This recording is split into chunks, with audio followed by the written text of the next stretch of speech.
মৌসুমী বায়ুর প্রভাবে গত কয়েকদিন ধরে টানা বৃষ্টি এবং ভারতের উজান থেকে নেমে আসা পাহাড়ি ঢলের পানির তোড়ে ফেনীর মুহুরী নদীর পানি পরশুরাম পয়েন্টে বিপদসীমার 250 সেন্টিমিটার উপর দিয়ে প্রবাহিত হচ্ছে। এ কারণে ফেনীর ফুলগাজী এবং পরশুরামের বাঁধের কয়েকটি অংশে ভাঙনের সৃষ্টি হয়েছে বন্যার। গতকাল থেকে পানি বাড়তে শুরু করলো। মূলত শুক্রবার দুপুরের পর থেকেই পানি চূড়ান্ত পর্যায়ে বৃদ্ধি পায় এবং সেই পানি বৃদ্ধি পেয়ে বিপদসীমার 250 সেন্টিমিটার উপর দিয়ে প্রবাহিত হয়। এতে বাঁধ ভেঙে এবং বাঁধের বিভিন্ন অংশে টপকে লোকালয়ে পানি ঢুকে ফুলগাজী বাজারের কয়েকশো দোকান পানিতে তলিয়ে ক্ষতিগ্রস্ত হয়েছে।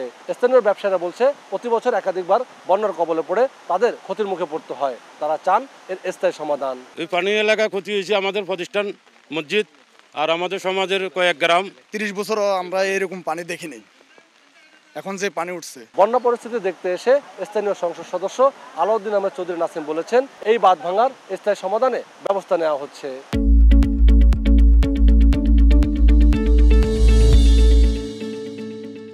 সংশ্লিষ্ট কর্তৃপক্ষের সাথে আলাপ করবো, ঝোপঝাড় কেটে কিছু করা যায় কিনা।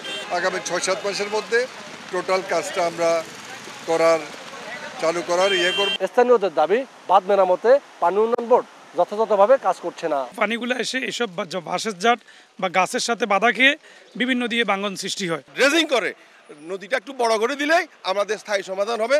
400 ফুট ও 500 ফুট বাউন্ডারি যদি উঠে দেয় তাহলে আমাদের মসজিদটা, গ্রামগুলা, মানুষগুলা অনেকটা ক্ষয়ক্ষতি কিন্তু হবে না। কাজে কোনো গাফিলতি ছিল না, ঠিকমতো মেরামত করা হয়েছে। সামনে একটা মুহুরী করে বড় প্রজেক্ট আছে, প্রজেক্টে কাজ করলে আশা করি এটা সমাধান হবে। ফেনীর ফুলগাজী এবং পরশুরাম উপজেলা প্রশাসন বলছে, প্রায় এই দুটি উপজেলার 30টির অধিক গ্রাম প্লাবিত হয়েছে।